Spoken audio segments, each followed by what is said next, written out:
have a beautiful first image, which I cannot start without because we spent a lot of time on that one. But I would love to start by acknowledging the traditional custodians of the land on which we stand, the Wurundjeri people of the Kulin Nation. Thank you, that's helpful.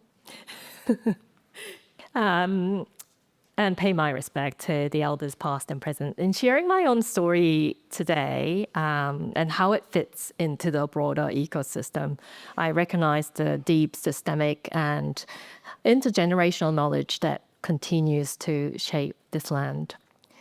I had worked really hard to become an architect. At 16, after 2 years of adjusting to a new life in New Zealand, I stood in a dining room where bright sunlight streamed onto the brown vinyl floor, and I declared to my mom, I'm going to be an architect. I'm going to architecture school. She stopped cleaning the glass top of the dining table for a minute and looked up and asked, do you know what they actually do all day? I didn't. But I loved wandering through the random open homes, fascinated by seeing how other people lived. Very differently from our kimchi-eating, shoe-free household. But seeing different ways of life was enough for me to imagine a really good life as an architect, tasked with designing for these different ways. So I started working. Amma wasn't just my mom. Amma wasn't just questioning my own knowledge of architecture or her own. Her question reflects something deeper, where we stood in our immigration journey. In our close-knit network, mainly made up of Korean immigrants, we didn't know any architects. We didn't know anybody, in fact, who had built careers in New Zealand. My life existed between these two walls of walk to school, walk back home. What does an architecture firm look like? What kind of an office? Do you share food? How do you share food in an office? So architecture seemed like a pretty reasonably respectable career path with the code of 232111 with the NSOC. And that required a university degree, met the expectations. The idea of not going to university never crossed my family's mind. It was a given. My dad was the first and the only to attend university out of his siblings. It was a massive opportunity and a privilege for a farmer's family, still going through the aftermath of the Korean War. He was academically smart, and his family worked really hard to support his education. It was a way out of poverty. So I got to work first mastering English. I think I've done a pretty good job of it. At 16, I finally transitioned from ESOL, English as a Second Language classes, to regular English classes. And the everyday language was still challenging, but when Romeo and Juliet and Hamlet got involved, and I felt really out of depth. To keep up, I found new ways to lift my grades, leaning heavily into more visually creative methods and numbers to communicate my ideas. Speaking only Korean at home meant that my opportunities to practice English were limited to school. Surrounding myself with Korean-speaking friends felt familiar, safe, like a warm blanket, but it would slow my progress down towards becoming an architect. So I had to treat that as a reward, something that I could have if I were also brave enough to step into the world of the unknown and learn to interact with people in unfamiliar ways. In doing that, though, my biggest privilege was having a safe home. Every time I was exposed to the feelings of hostility, I could come home, validate that the feeling that I felt wasn't nothing, recover, and go back to the world. I strategically selected subjects that didn't require fluency in English, like maths, design, and physics. I could play my strengths, visual design, logic, and numbers while still learning the language. I earned my spot in architecture school, completed the 5-year degree, gained work experience, and then pushed further, 2 more years doing a master's degree at Yale, and then accepting a job offer from a prestigious firm in New York City.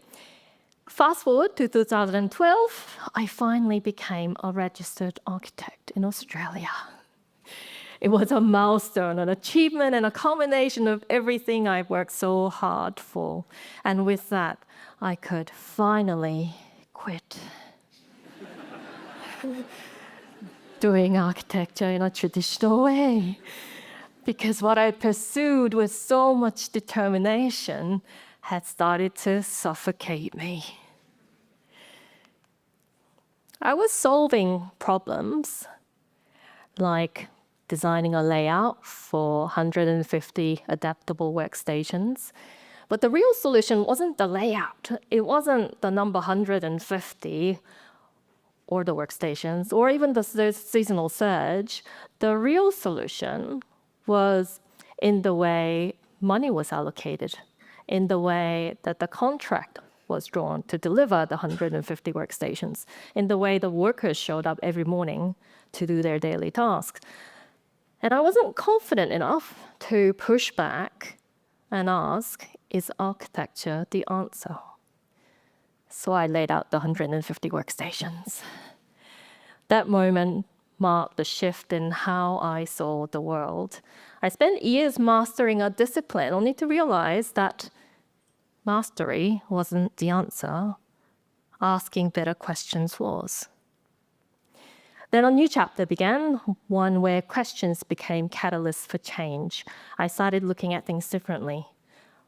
Why are we making huge city-making decisions with input only from people who can afford the time and money to be in these city conversations? Why do we treat people facing hardship as recipients of help rather than recognizing their ability to contribute? I started building ways for communities to participate, pushing for models that actually involve the voices that mattered, focusing on creating conditions for networks to develop. Then I found myself driving headfirst into the world of a tech startup, figuring out how to scale ideas, test theories, keep a vision alive. I found ways to wrap human experiences and systemic thinking into designing new futures. And at the same time, I learned a different kind of a lesson. Raising a small child forced me to think about the impact of everything I do on my son's generation and the generations that would follow him. Now, you could say, I made it as the chief impact officer of a leading design consultancy. And there are perks like these amazing visuals were done by the team, not myself. But this feels like only a start. The discomfort that I felt at 16, stepping into an unfamiliar world, still lingers. The responsibility of a designer only gets bigger with more experience, and projects that I get aren't all perfect.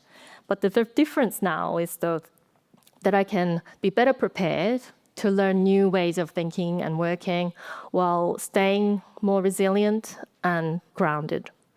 And perhaps you can resonate with the way things normally go. Project lands on our desk with a brief, tight deadline, set of required deliverables, and the expectation is to solve for a specific issue within these boundaries and deliver fast. And we do exactly that. But here's the problem. When we only solve in isolation, we limit the impact of what we can create. Because the reality is, the challenges we designed for aren't static, and the systems we work within aren't linear. So what if instead of delivering a fixed solution inside a siloed space for a designated benefit timeframe, what if we designed living systems that adapt and evolve beyond our immediate remit? And right now, more than ever, we can challenge the boundaries we're given because at least three things are in our favor: shifting. They are the undercurrents that enable designing living, breathing systems. We're not guessing anymore. AI, real-time, and predictive insights are transforming how we understand problems, not as fixed frames, but as dynamic patterns unfolding over time. It's a live feed of complexity, And that changes everything about how we design. And you might already be doing this as UX designers, service designers, and data analysts. But there's more to building collaborative systems than just tech or interoperability. Collaborative systems don't just emerge because we hook APIs together.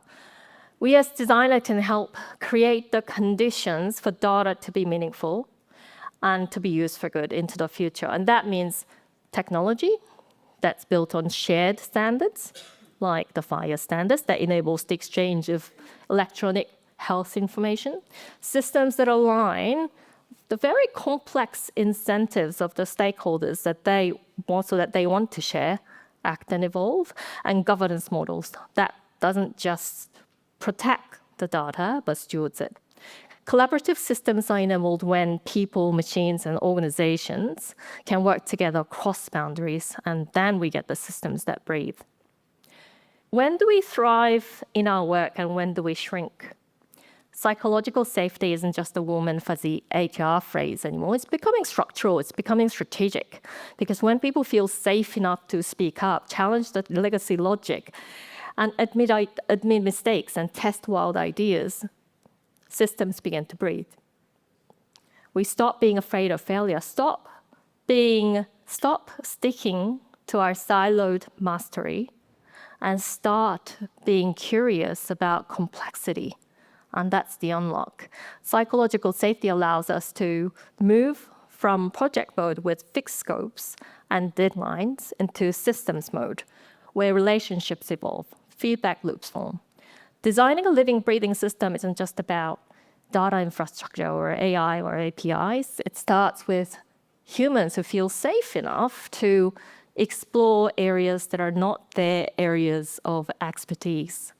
The most powerful undercurrent, though, perhaps just us and Sfrim, who made the effort to be here today. Who else had a tear in their eyes when Mindy was talking this morning about connections?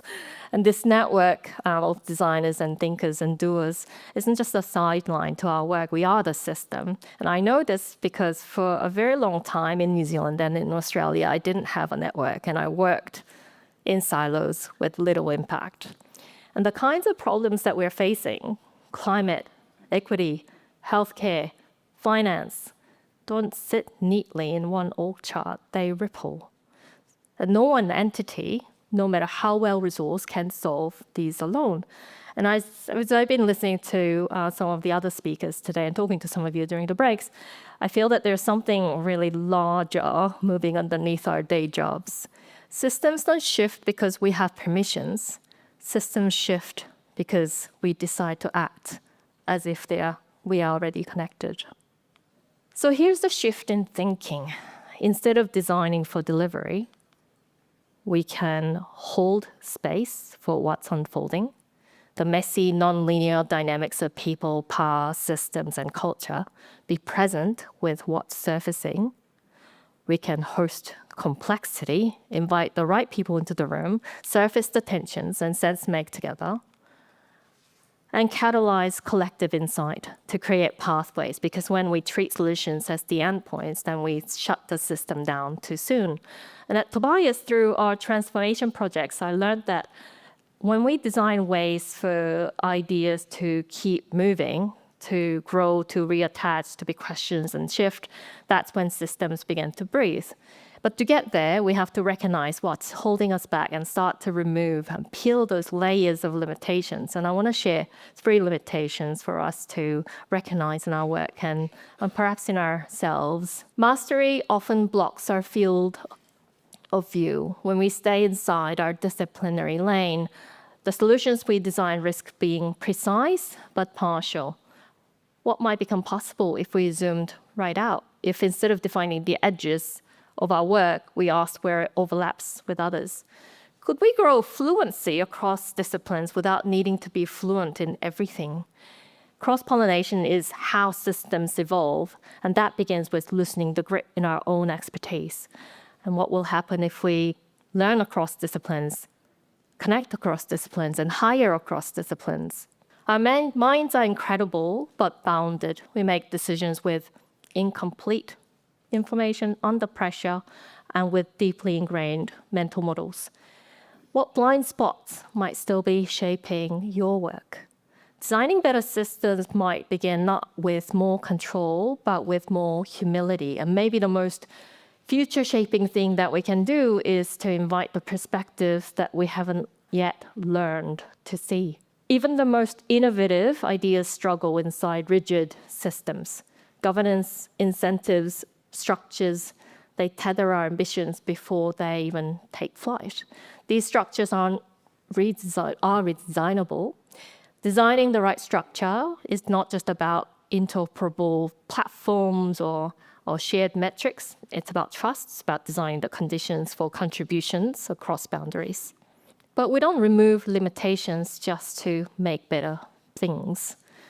We do it to design value that lasts beyond our involvement. We'll keep feeling that discomfort, but if we choose to stretch, speculative futures are born in our everyday work. So when we return to our organizations with our timelines and remits and constraints, let's not ask, can I deliver this? But instead ask, designing for right now? Or are we designing living, breathing systems? I began this journey believing mastery would be enough, that if I learned the rules and nailed the methods, I'd be ready. But what I know now is that in today's complexity, impact isn't created by showing up as a master. It's created by patiently facilitating collaborative systems. Thank you.